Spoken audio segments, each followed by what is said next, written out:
வேதங்கள் மொத்தம் ஓதி யாகங்கள் நித்தம் செய்து பூஜிக்கும் பக்தி அதிலும் உன்னை காணலாம்.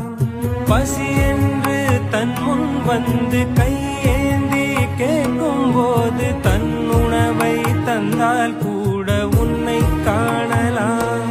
உன்னை காண பல கோடி இங்கு வாரி இறைக்கிறார்கள். எளிதாக உன்னை சேர இங்கு யாரு நினைக்கிறார்கள். அலங்காரம் அதில் நீ இல்லை, அகங்கார மனதில் இல்லை. துளி கள்ளம் கபடம் கலந்திடாத அன்பில் இருக்கிறாய். உணர்ந்தேன் உனையே